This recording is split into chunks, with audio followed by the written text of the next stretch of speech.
Merci d'être nombreux à cette troisième édition de la journée culturelle Songwe. Nous allons passer le message, le téléphone à Monsieur le Président de l'association Songwe Gandabore, suivi du président de Ashigabiro, pour qu'ils invitent tout le monde à être bienvenus dans cette journée culturelle. Je vous remercie. Je passe le micro à Monsieur le Président Savé Touré, qui est le président de l'association Songwe Gandabore en France et aussi de l'association Songwe Gandabore internationale. À Monsieur Savé Touré, votre mot. Bonjour, messieurs. Bonjour, mesdames. Bonjour les membres de l'association Songwe Gandabore de France et Europe. Bonjour les membres de l'association Ashigabiro France et Europe. Bonjour nos partenaires et élus, toujours fidèles au rendez-vous. Nous sommes très heureux de vous accueillir ici à cette cérémonie. Permettez-moi tout d'abord de saluer et remercier vos personnalités, même si nous ne sommes pas là, et ce peu qu'ils arrivent. Il s'agit de M. Abdel Salih, maire de la ville de Bobigny et son conseil municipal. De nos ambassadeurs ou leurs représentants, nos diplomates, nos intervenants, nos invités de tous les horizons, qui malgré les agendas très chargés ont tenu à venir nous joindre pour rehausser l'éclat de cette troisième édition de la journée culturelle Songwe qui va se dérouler aujourd'hui, 27 novembre 2021, dans la salle Mas Jacob, au 35 rue de Vienne, 93 de Bobigny. Que nous prête gracieusement notre municipalité. Encore de plus, nous les remercions infiniment. À Serge Touré, président de l'association Songwe Gandabore de France et Songwe Gandabore internationale. Ceci dit, je vais dire un petit mot en soirée, parce que quand même, je suis Songwe. Et oui, d'accord, mais que vous voulez. Alliance pour le fond de lui. Le déplacement au comité à Kanye Rambaga au Bourg-Kanti Malbé, quand Sowi, dans le cabinet. Et regardez au Chico Talama comme ce frère. À chaque fois que vous êtes au Bourg, on a Chico Talama. Tout le monde a dit, donc il y a un peu de carton. Pour tout votre projet, pour tout votre intérêt. Et regardez ce qu'elle va faire, on chie. Le bon fond de lui. Et que quand on a fait le bain, on a eu le bain de la fière. Et quand on a eu le coup, parce qu'on a eu culture qui a brûlé, mais il est brûlé. Nazari, Européen, bien. Nous n'avons pas beaucoup de hackers, beaucoup de culture qui ont beaucoup de choses qui ont été faites. Nous n'avons pas touché tous les pays. Au-delà, il y a beaucoup de choses qui ont été faites. Les associations sont donc nous avons Monsieur le maire qui est parmi nous, à qui nous donnons la parole. Il est accompagné de son adjoint chargé de la vie associative. Nous invitons Monsieur le maire de la commune de Bobigny et nous rejoindre pour ce mot bienvenu.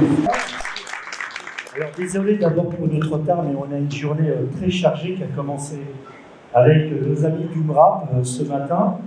Et toute la journée, une rencontre avec les élus de ma majorité pour préparer le rapport d'orientation budgétaire, mais également pour parler d'avenir sur la ville de Bobigny. Et c'est tombé aujourd'hui et demain, un peu comme vous, dans le cadre de vos activités. C'est vrai qu'on a eu une semaine très chargée, mais je suis sorti de cette rencontre une petite demi-heure pour aller voir l'association ASIF à Bobigny qui avait également son assemblée générale et bien évidemment votre association qui compte à Bobigny et avec laquelle maintenant on travaille depuis de très nombreuses années. J'ai envie de dire un peu comme une évidence. Peut-être un petit mot, je ne voudrais pas être trop long. Bobigny, la Seine-Saint-Denis, c'est le département du monde. 130 nationalités, 177 langues parlées, plus de 2500 associations qui interviennent dans le champ de la coopération internationale, de la citoyenneté mondiale, autour également des questions du sport, de la culture, autour des questions de l'eau, de l'assainissement et comme je vous le disais, un peu comme une évidence, c'est vrai qu'on va recevoir en 2024 les Jeux Olympiques et Paralympiques à Paris, mais aussi en Seine-Saint-Denis. Et pour ceux qui ne connaissent pas forcément la Seine-Saint-Denis, j'ai l'habitude également de dire que la Seine-Saint-Denis, ce n'est pas un département pauvre, c'est un département riche, contrairement à tout ce qu'on peut vous dire. C'est le 7e contributeur au PIB, mais le premier des paradoxes, c'est que le premier paradoxe, c'est que effectivement les populations en Seine-Saint-Denis sont un petit peu plus fragiles qu'ailleurs. Et le deuxième des paradoxes, c'est que la Seine-Saint-Denis, c'est le premier en termes de création d'emplois en Île-de-France, mais plus de 50% de ces emplois ne profitent pas forcément aux habitants de ce département. Alors je n'entrerai pas dans les détails du travail qu'il faut qu'on mène tous ensemble, mais c'est vrai que c'est important en tous les cas que chacun prenne ses responsabilités et qu'on puisse, comme vous le faites, travailler en direction des habitants de cette ville, mais aussi en direction des habitants de ce département. Et durant toute la semaine, ce que j'avais envie également de vous dire, c'est qu'on travaille beaucoup sur les questions de la coopération internationale. Alors bien évidemment, en lien avec plein de pays du monde, avec le Vietnam, avec les Comores, avec l'Algérie, avec le Mali. Et il faudrait d'ailleurs qu'on ait beaucoup plus de liens, effectivement, malgré les difficultés qu'on peut rencontrer aujourd'hui sur un certain nombre d'aspects, mais aussi sur des questions qui nous préoccupent, autour des questions de l'égalité entre les femmes et les hommes et contre les violences faites aux femmes.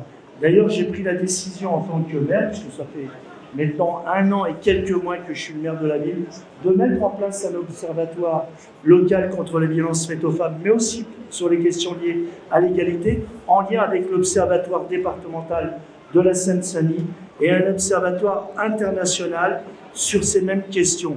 Voilà. Donc merci à vous, merci à votre association, merci à tous les bénévoles de votre association et j'espère qu'on continuera à travailler ensemble à vos côtés, bien évidemment aussi avec mon adjoint qui est venu également pour vous saluer. Merci à vous et puis je vous souhaite de bons travaux et puis de bons débats, de bons échanges. Voilà, tout simplement. Merci. Merci, monsieur le maire. Monsieur le Président de l'association Soleil Gandaporé, Monsieur le Président des autres associations ici présentes, je vous souhaite la bienvenue. Je suis Boubacar Moussa Amadou, je viens de la Belgique. Je suis le président de l'association Atigabero Europe. À ce titre, je suis heureux d'être présent parmi vous pour cette problématique qui mine notre cher continent. Avant d'entrer dans le vif de mon discours, permettez-moi de présenter notre communauté Jarma qui fait partie de Soleil. En effet, le Jarma est une communauté qui a émigré vers la vallée du fleuve Niger et qui vient de la communauté Soleil. Donc, quelque part, je suis parmi les miens. Et à travers les récits, la tradition orale, parce que nous, État africain, nous sommes basés par la tradition orale. La communauté Jarma a émigré sous l'exploit héroïque de Mali Béro qu'on appelle la SOM, et qui s'est établi au Niger. Donc, à ce titre, quand un Jarma vient à Gao, parmi ses frères, comme il y a des plaisanteries, nos frères de Gao, ils nous disent et Jarma, il faut quoi repenser les gâtés. Donc, c'est quelque chose pour nous dire que nous partageons la même langue. Quand un Jarma va à Tombouctou, chez ses frères de Tombouctou lui disent Aïdjarna, ça veut dire que les terres que tu as laissées pour partir au Niger, ils vont aller partout. C'est pour ça que nous sommes venus ici, rehausser de notre présence pour contribuer à la réussite de cette manifestation. Et j'espère que, à travers la conférence de M. Joa, nous allons sortir ici avec des recommandations, avec, je vais dire, quelque part, moi, quand j'ai pris la route pour venir, je me dis, il y a quelque chose qui me tient à cœur, c'est la paix. Et quand je vois la case de mon frère en train de brûler, ça veut dire que, étant africain, je dois lui prêter main, tout en sauvegardant ma case. Donc c'est pour ça que je voudrais que, à la sortie de cette conférence, on ait une résolution unique pour pouvoir, pour que la diaspora que nous représentons ici, que nous fassons vraiment un pacte pour rétablir la paix. Ceci dit, je vous remercie et j'espère que tous ensemble, nous allons œuvrer nos forces pour pouvoir vraiment éradiquer ce fléau, rétablir la justice sociale. Je vous remercie.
waɗɗo sa foga ci décollage ɗi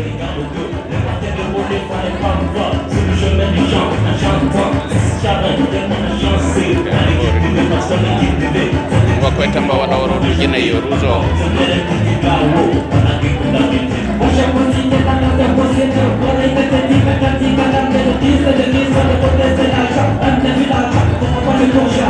d'accord ok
le MNLA qui est allé chercher à travers tout ce qui s'est passé par rapport à la vie et tout, mais les personnes qui sont allées chercher les djihadistes dans le Grand Nord qui étaient là depuis 10 ans, et c'est bien le MNLA. Et lorsque le MNLA avait envahi le Nord, surtout en commençant par et tout, mais la partie qui a souffert, c'est la région de Gao et Tombouctou. Je ne veux pas revenir sur l'histoire parce que nous connaissons tous, mais la population sédentaire qui était là n'était pas préparée à cela. Il faut mentionner que assez rapidement, il y a eu des relations de type quasiment organique entre Ansar ad-Din et Salafia et le mouvement national de libération de l'Azawad, qui a débouché sur la création de l'État islamique de l'Azawad. Cette création a duré quelques jours, ou une dizaine de jours, quelque chose comme ça, et les contradictions à l'intérieur du MNLA a fait en sorte que la majorité de ces composants du MNLA a refusé donc la création de cette République islamique de l'Azawad.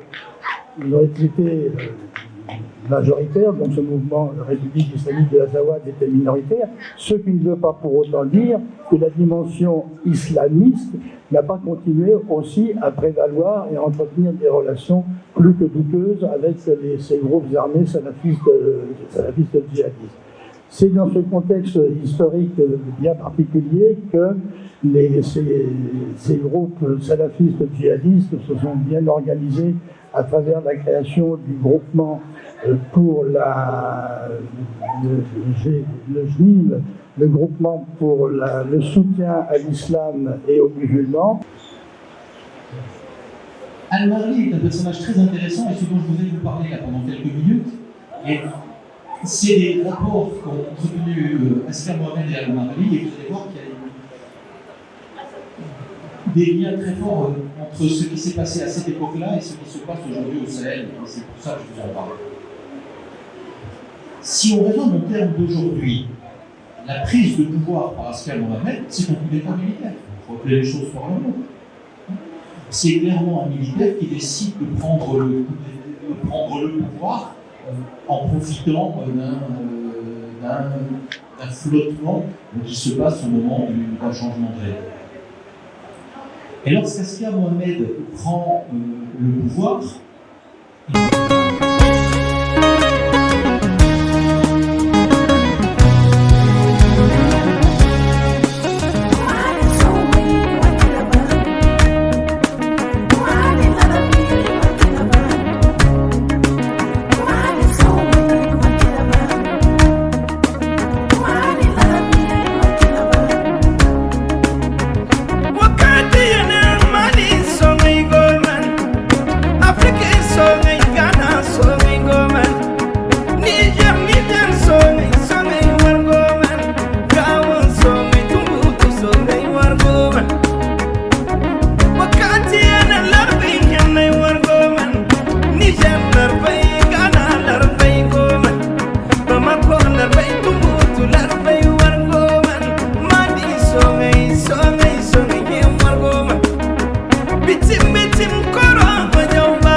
Wakati